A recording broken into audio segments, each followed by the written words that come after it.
Hello ईजान army, welcome back to ईजान fan fiction imaginary story. आज हम देखने वाले हैं माय क्यूट वैम्पायर का पार्ट 2।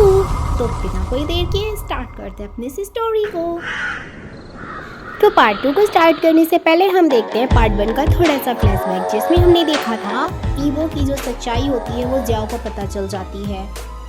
और जिस वजह से वो घबराने लगता है कि आखिर उसके ईवो के साथ ही क्या हुआ है। तो चलिए अब बढ़ाते अपनी इस स्टोरी को आगे, जिसमें हम जानने वाले हैं ईवो की ये पर्सनैलिटी कैसे डेवलप हुई और कैसे डॉक्टर जियाओ इस पर्सनैलिटी से बचाएंगे अपने प्यार ईवो को, और क्या ये एक होंगे।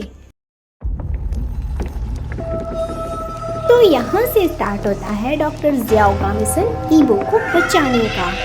जिसके लिए वो दिन रात एक कर देते हैं और फिर उस लेटर के बारे में भी सोचते हैं जिसे उन्होंने जला दिया था, जिसमें ईवो के डेथ के बारे में लिखा था। ये लेटर डॉक्टर जियाओ के पास आया कहाँ से? तो मैं आपको बता दूं, ये लेटर डॉक्टर जियाओ के पास ईवो के द्वारा भिजवाया गया था जब वो स्टडी करने के लिए आउट ऑफ कंट्री गए हुए थे, क्योंकि ईवो को पता था कि वो अपनी मेमोरी लॉस कर रहा है और धीरे धीरे वो अपने सारे कलीग्स और जितने भी रिलेटिव्स हैं जो भी उसके दिल के करीब है उन सबको वो भूल जाएगा। इसलिए वो डॉक्टर जियाओ को हर्ट नहीं करना चाहता था और इस तरह से उसने अपनी फेक डेट डिक्लेयर करते हुए डॉक्टर जियाओ के पास वो लेटर सेंड करवाया था।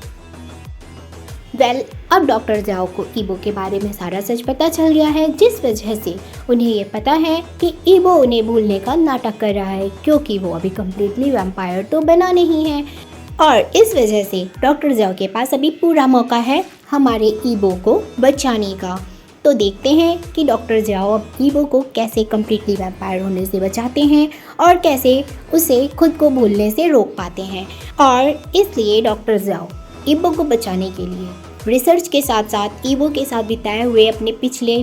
जो भी मोमेंट्स हैं उनको रिपीट करते हैं और वो सारी कंडीशंस जो उसकी मेमोरी लॉस को रोक सकती हैं, मेमोरीज़ को रिटर्न ला सकती हैं, वो सब रिक्रिएट करते हैं। जैसा कि उसने पहले फाइट की थी और ईवो ने बचाया था, वो सेम सीन को रिपीट करते हैं ताकि ईवो को जो भी मेमोरी लॉस हो रहा है वो ना हो, वो उन्हें याद करने की कोशिश करे और वो उसे याद रहे।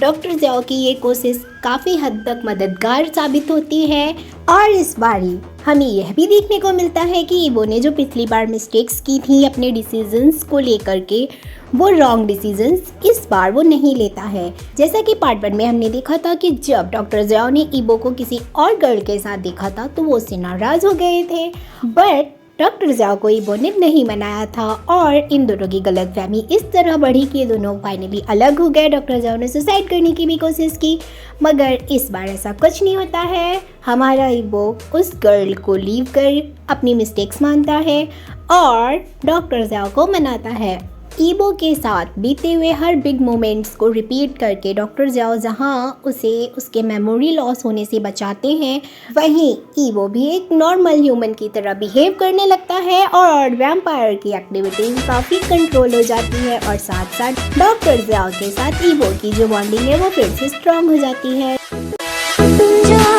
जिंदगी में बात बन गई,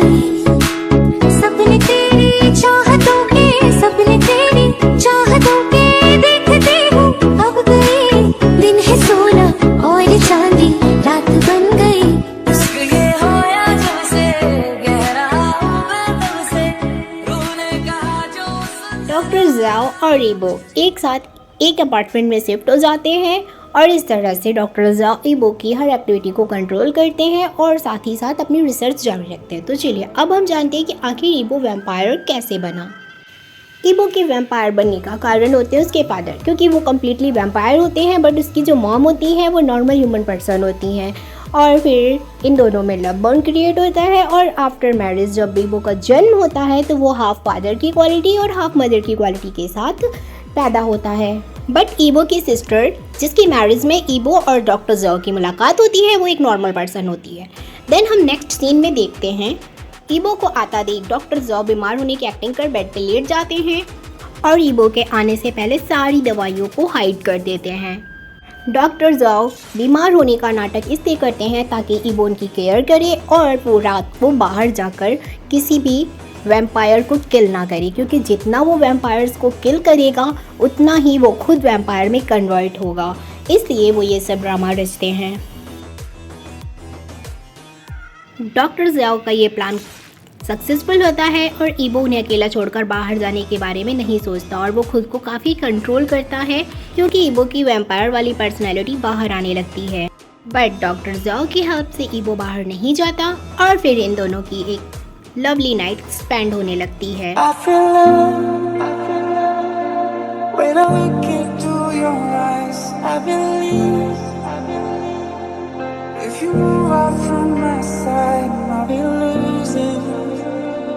I'll be losing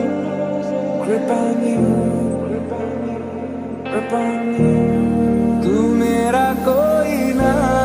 होके भी कुछ लागे, तू मेरा कोई ना होके भी कुछ। डॉक्टर ज़ियाओ पूरी कोशिश करते हैं इसी तरह अपने ईबो को बाहर जाने से रोकने के लिए, और साथ ही साथ उसे वैम्पायर से कैसे एक नॉर्मल पर्सन बनाया जा सके उसके रिसर्च जारी रखते हैं। और अब हम लोग जानेंगे कि ईबो के मदर फादर के साथ आखिर क्या हुआ,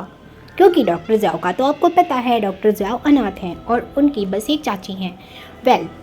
बात करें अगर ईबो के पेरेंट्स की, और अगर बात करें ईबो के पेरेंट्स की, तो ऑलमोस्ट आपको उनके बारे में भी पता ही है कि ईबो की जो मदर होती हैं वो नॉर्मल ह्यूमन पर्सन होती हैं और उसके फादर एक वैम्पायर होते हैं, कम्प्लीटली वैम्पायर। और ईबो की मदर एक डॉक्टर होती हैं और इसीलिए डॉक्टर ज़ियाओ की तरह वो भी अपनी रिसर्च जारी कर देती हैं ईबो के फादर अपने लव को बचाने के लिए। और ये रिसर्च तब तक जारी रहती है जब तक उनको बचाने का जरिया मिल नहीं जाता। ईबो के जो फादर होते हैं वो वैम्पायर्स में मेन लीडर होते हैं और उनका एक भाई भी होता है।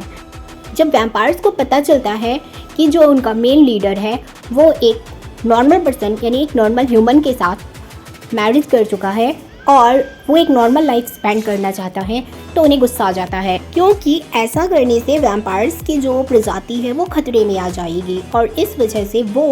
उन दोनों को किल करने के बारे में सोचने लगते हैं। ईबो के फादर को जब ये बात पता चलती है कि सारी वैम्पायर्स मिलकर उन्हें किल करने वाले हैं, तो वो उनको इस अर्थ से भगाने का प्लान करने लगते हैं। जैसा वो सोचते हैं वैसा वो कर देते हैं, बट इसकी उन्हें बहुत बड़ी कीमत चुकानी पड़ती है। ह्यूमन और वैम्पायर्स की लड़ाई के बीच में ईबो की मदर की डेथ हो जाती है, मगर ईबो की मदर की डेथ होने से पहले ही वो अपने रिसर्च में कामयाब हो जाती हैं और उन्हें ईबो के फादर को नॉर्मल पर्सन बनाने का जरिया मिल जाता है और वो सीक्रेट को अपने हस्बैंड यानी ईबो के फादर के साथ शेयर कर देती हैं और साथ ही साथ मरने से पहले अपने हस्बैंड से ये वादा ले लेती हैं कि वो एक नॉर्मल पर्सन बनेंगे सीक्रेट का यूज़ करके और दोनों बच्चों का ख्याल रखेंगे, खासकर ईबो का, और उसे वैम्पायर बनने से बचाएंगे। अपनी वाइफ से किए हुए वादे के अकॉर्डिंग वो एक नॉर्मल पर्सन बन जाते हैं और ईबो का अच्छे से ख्याल रखने लगते हैं। वहीं दूसरी तरफ जब उनके भाई को ये बात पता चलती है कि ये जो वैम्पायर का मेन लीडर उनका भाई है वो एक नॉर्मल पर्सन बन गया है, तो उसके मन में लालच आ जाता है और वो उन्हें किल करके उनकी जगह पर खुद को मेन लीडर बनाने की सोचने लगता है, जिस वजह से वो उन पर अटैक कर देता है और फिर वो कोमा में चले जाते हैं। उनके कोमा में चले जाने के बाद से उनके भाई को ये एहसास होता है कि वो मेन लीडर नहीं बन सकता, क्योंकि जो शक्तियाँ उनके भाई के पास थी यानी ईबो के फादर के पास वो उसके अंदर नहीं है। इस वजह से वो गुस्से में आकर उनका बदला उनके बेटे से यानी ईबो से लेने के बारे में सोचने लगता है, जिस वजह से जो वादा उन्होंने अपनी वाइफ यानी ईबो की मदर से किया था कि वो ईबो के एक नॉर्मल पर्सन बनाएंगे, वो उसे वैम्पायर बनाने के बारे में सोचने लगता है। और इसीलिए जाओ के चले जाने के बाद से जब ईबो की वो पर्सनैलिटी यानी वैम्पायर की जो पर्सनैलिटी होती है जब बाहर आती है, तो वो उसके सामने बॉस बनकर आ जाता है और फिर उसे कंट्रोल करने लगता है और लोगों को किल करने के लिए उसे इनकरेज करने लगता है, जिस वजह से जैसे जैसे वो लोगों को मारता है उसकी जो वैम्पायर वाली पर्सनैलिटी है वो इंक्रीज होने लगती है। बट डॉक्टर ज़ियाओ के आ जाने के बाद से जब डॉक्टर ज़ियाओ को रिसर्च के दौरान ये बात पता चलती है कि जैसे जैसे ईबो लोगों को किल करेगा उसकी ये पर्सनैलिटी और इंक्रीज होगी, वो पूरा कन्वर्ट होने लगेगा वैम्पायर में, वो उसे कंट्रोल करने लगता है और इस तरह से ईबो के जो चाचा का सच होता है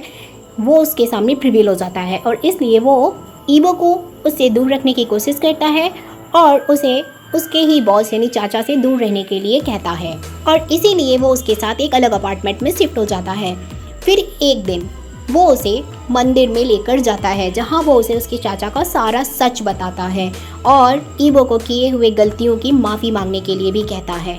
अपने चाचा का सारा सच जानने के बाद से ईबो उसके पास जाना बंद कर देता है और जब उसके बॉस यानी उसके चाचा को जब ये बात पता चलती है तो वो उसे मिलने के लिए बुलाता है। ईबो उसके पास जाकर उसके द्वारा दिए हुए काम को करने से मना कर देता है। वहीं दूसरी तरफ नेक्स्ट सीन में हम देखते हैं डॉक्टर ज़ाओ काफ़ी जल्दी में अपने हॉस्पिटल जाते हैं क्योंकि उन्हें खबर मिली होती है ईबो के फादर जो कोमा में थे उन्हें होश आ गया है। तो वो बिना देर किए ईबो के फादर से मिलते हैं और ईबो के फादर बिना कोई देर किए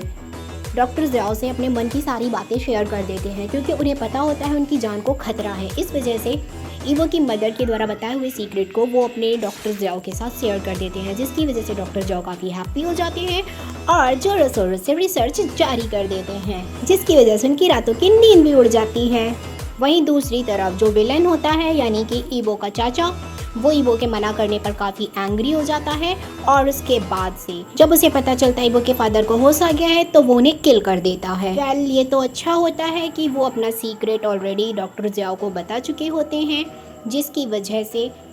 ईबो को सेव किया जा सकता है। वेल, जैसे ही ईबो को पता चलता है कि उसके बॉस यानी उसके चाचा ने उसके फादर को किल कर दिया है तो वो इमोशनली हर्ट हो जाता है, जैसा डॉक्टर ज़ाओ के जाने पर वो हो गया था, जिस वजह से वो आउट ऑफ कंट्रोल हो जाता है और गुस्से में आकर अपने बॉस यानी अपने चाचा को ही किल कर देता है। वेल, शायद ये उसका लास्ट मर्डर होता है। फिर सब कुछ नॉर्मल हो जाता है और डॉक्टर ज़ाओ पूरी ज़ोरों शोरों के साथ अपने फादर इन लॉ यानी कि ईबो के फादर के द्वारा बताई हुई सीक्रेट के द्वारा रिसर्च जारी करते हैं और ईबो को नॉर्मल पर्सन बनाने के लिए RH फैक्टर यानी कि गोल्डन ब्लड की तलाश करते हैं, जो कि रेयर ब्लड ग्रुप होता है। और यही वो सीक्रेट होता है जो ईबो की मदर ने उसके फादर के साथ शेयर किया था और उसके फादर ने डॉक्टर ज़ाओ के साथ शेयर किया था। वेल, अपने फादर इन लॉ के बताए अकॉर्डिंग डॉक्टर ज़ाओ हर ब्लड ग्रुप को ऐसे ही चेक करते हैं और देश विदेश में ईबो के साथ घूमते हुए उसे नॉर्मल पर्सन बनाने के लिए RH फैक्टर ब्लड यानी गोल्डन ब्लड की तलाश करते हैं और साथ ही साथ दोनों अपनी एक हैप्पी लाइफ को एंजॉय करते हैं।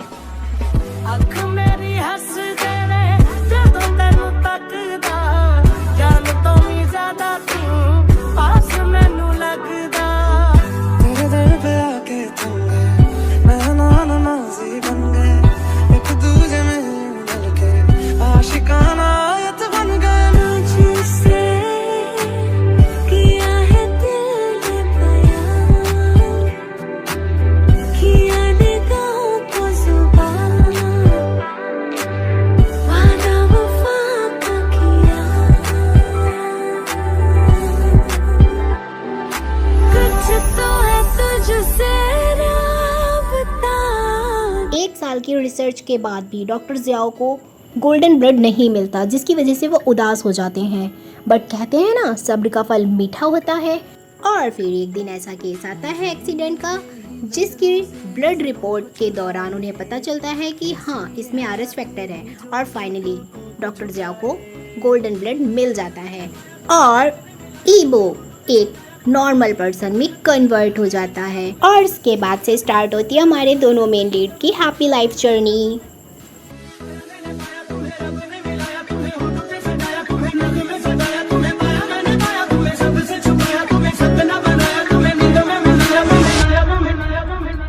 करना जो मैं कर दिया, तेरे लिए जग से लड़ गया,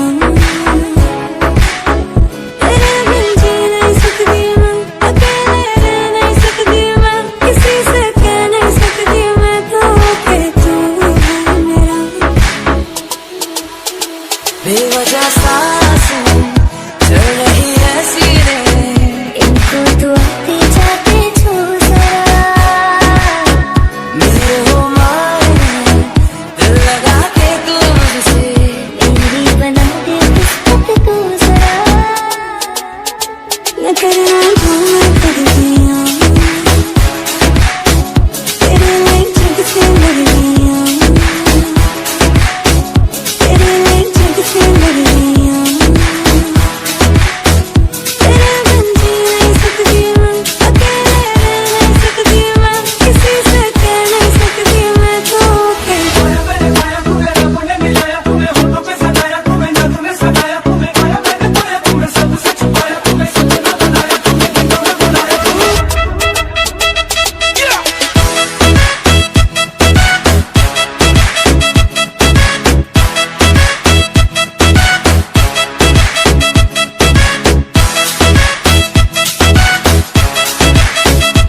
है हमारी ये cute vampire story with happy ending. I hope आपको मेरी ये इमेजिनरी स्टोरी पसंद आई हो। अगर स्टोरी पसंद आई हो तो कमेंट सेक्शन में बताएं और वीडियो को लाइक करना ना भूलें। मिलते हैं नेक्स्ट वीडियो में एक न्यू फैन फिक्शन के साथ। तब तक के लिए बाय बाय।